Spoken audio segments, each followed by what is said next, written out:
દેવભૂમિ દ્વારકાના જગત મંદિરમાં જન્માષ્ટમીની ઉજવણી કરવામાં આવી। દેવભૂમિ દ્વારકાના જગત મંદિર ખાતે હાલ આઠમના ખૂબ જ મોટી સંખ્યામાં ભાવિકો દર્શનાર્થે આવી રહ્યા છે। જગત મંદિરમાં ખૂબ જ સારી એવી સગવડ ભાવિકો માટે ઊભી કરવામાં આવી હતી, તેમજ કોરોના મહામારીને ધ્યાને લઈને સોશિયલ ડિસ્ટન્સિંગ તથા માસ્કનું પાલન પણ કરવામાં આવી રહ્યું છે, તથા ભગવાન દ્વારકાધીશને ધજા પણ ચડાવવામાં આવી હતી। જ્યારે આ ધ્વજા દેવભૂમિ દ્વારકા ગામના વાસીઓ દ્વારા ચડાવવામાં આવી હતી। છેલ્લા 5 વર્ષથી આ ધ્વજાનું આયોજન કરવામાં આવી રહ્યું છે। જ્યારે આજના દિવસે ભગવાન દ્વારકાધીશને સ્પેશિયલ કેસરી કલરના કપડાં પહેરાવવામાં આવ્યા છે, જેથી લઈને સમગ્ર વિસ્તારમાં દ્વારકાધીશ કેસરિયા રંગમાં રંગાઈ ગયું હોય તેવું લાગી રહ્યું છે। જ્યારે આજના દિવસે અનેક લોકો દ્વારા ભગવાન દ્વારકાધીશ પાસે પ્રાર્થના કરી પોતાના દુઃખો દૂર કરે છે અને આજના દિવસે ભગવાન દ્વારકાધીશના દર્શનાર્થે આશરે 4 લાખ જેટલા ભાવિકો દ્વારા ભગવાન દ્વારકાધીશનું દર્શન કરવામાં આવ્યું હતું, જ્યારે દરેક ભાવિકો દ્વારા ભગવાન દ્વારકાધીશના દર્શનની ધન્યતા અનુભવી હતી। અલગ અલગ જગ્યા પર અલગ અલગ રીતે ઉજવાય છે। કૃષ્ણ જન્મનું શું મહત્વ છે અને ઉજવણી દરેક ભક્તની દરેક મંદિરમાં તે પૂજારી હોય તેમની અલગ અલગ પ્રકારની રીત હોય છે, શું માનો છો? દ્વારિકાધીશની જય। ભગવાન દ્વારકાધીશ જે છે ભગવાન શ્રી કૃષ્ણ છે, એ આપણે સનાતન ધર્મીઓ માટે એ સાક્ષાત ઈશ્વર, સાક્ષાત બ્રહ્મ જે છે એ અવતાર ગ્રહણ કરીને અહીંયા આજે અવતરે છે। તો એમનો જુદી જુદી જગ્યાઓમાં નથી, 2 વસ્તુમાં અંતર પડે છે કે આ ગુજરાત છે, મહારાષ્ટ્ર છે, તો અહીંયા માસનું નામ ચેન્જ થઈ જાય છે। અહીંયા શ્રાવણ માસનો કૃષ્ણ પક્ષ અષ્ટમી છે અને ઉત્તર ભારતમાં આપણે જઈએ તો ભાદ્ર માસની કૃષ્ણ પક્ષની એ જુદી રીત છે। પણ બધી જગ્યાઓમાં ભગવાન શ્રી કૃષ્ણનો જન્મ અષ્ટમીના દિવસે રોહિણી નક્ષત્રમાં, અને ત્યારે જો દિવસ હતો એ દિવસ બુધવાર હતો અને ભગવાન શ્રી કૃષ્ણનો જન્મ થયો। ભગવાન શ્રી કૃષ્ણના જન્મમાં આપણે જન્માષ્ટમીનું પર્વનો આપણે ઉત્સવ આજે આપણે મનાવીએ છીએ। તો આ ઉત્સવ પ્રત્યેક સનાતન ધર્મીઓ માટે એક એવો ઉત્સવ છે જે ઉત્સવ એમના માટે એ જીવન માટે એક આનંદની અનુભૂતિ કરે। કેમ કે આ સંસારમાં તમારા શરીરમાં, અર્થાત આપણે આત્મવૈત વિજાનીયાત, ભગવાન શ્રી કૃષ્ણને આપણી આત્મા માનીએ છીએ। તો આપણી આત્મા અર્થાત આ શરીરમાં ભગવાન શ્રી કૃષ્ણનો જન્મ થાય છે। અને આ જન્મ ક્યારે થાય છે? તો આ જન્મ ભગવાન શ્રી દ્વારકાનાથ મથુરામાં અને કંસના કારાગારમાં દેવકી વસુદેવથી ભગવાન શ્રી કૃષ્ણનો જન્મ થાય છે। અને ભગવાનનો જન્મ પછી એમનું પાલન પોષણ ગોકુલમાં, નંદગામમાં થાય છે અને ભગવાન ફરી મથુરામાં આવી અને દ્વારકામાં વિરાજમાન થાય છે।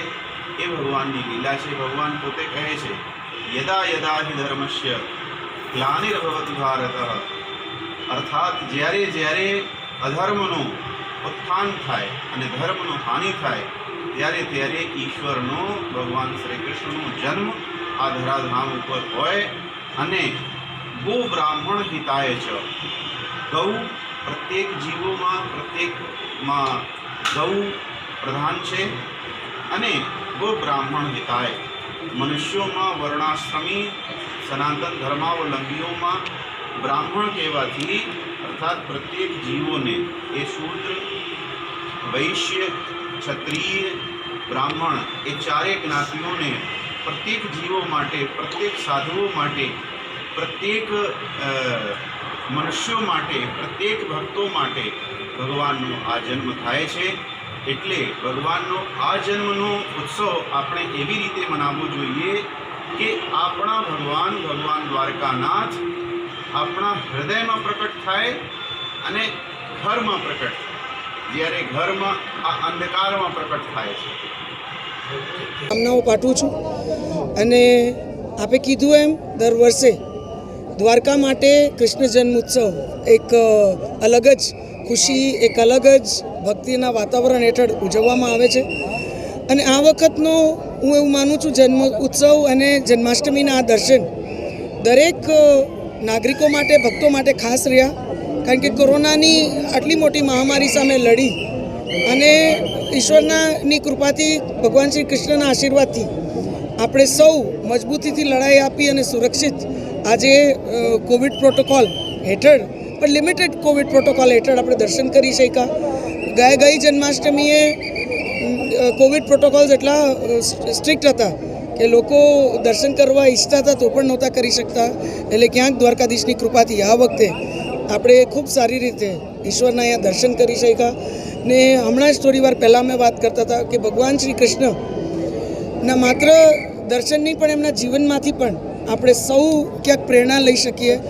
એમના જીવનમાં પણ પોતે ઈશ્વર ભગવાન હતા છતાંય એમને એટલા સંઘર્ષો જોયા, તો આપણે પણ આ કોવિડ સમયે જે સંઘર્ષો જોયા પણ મજબૂતીથી આપણે સૌ નાગરિક એક થઈ અને જાગૃત થઈ અને જે રીતે લડાઈ કરી ત્યારે આજે ઈશ્વરના ચરણોમાં મેં એટલી જ પ્રાર્થના કરી કે આવી જ રીતે આપણે જાગૃત થઈ મજબૂતીથી કોરોના સામે લડીએ.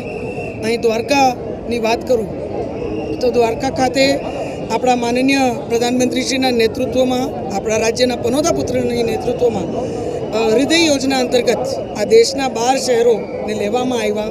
એમાંથી એક આપણું આ દ્વારકા છે અને દ્વારકામાં આપ જોઈ રહ્યા છો એ પ્રમાણે આજે દર્શનની તો ખૂબ સરસ વ્યવસ્થા છે, પણ એ સિવાય દ્વારકા નગરી દર વર્ષે નવી સુવિધાઓ અહીંયા પ્રાપ્ત થાય છે. અને એ પ્રકારે માનનીય પ્રધાનમંત્રીશ્રીએ સાચા અર્થમાં દ્વારકા જે આપણું આમ 4 ધામ પૈકીનું એક ધામ એટલે આપણું જગત મંદિર છે, પણ આજ સુધી જોઈ એટલા કામો આપણે કેન્દ્રના માધ્યમથી નહોતા કરી શકાય. હૃદય યોજનાના માધ્યમથી કેન્દ્રની સીધી ગ્રાન્ટો અહીંયા પહોંચે છે.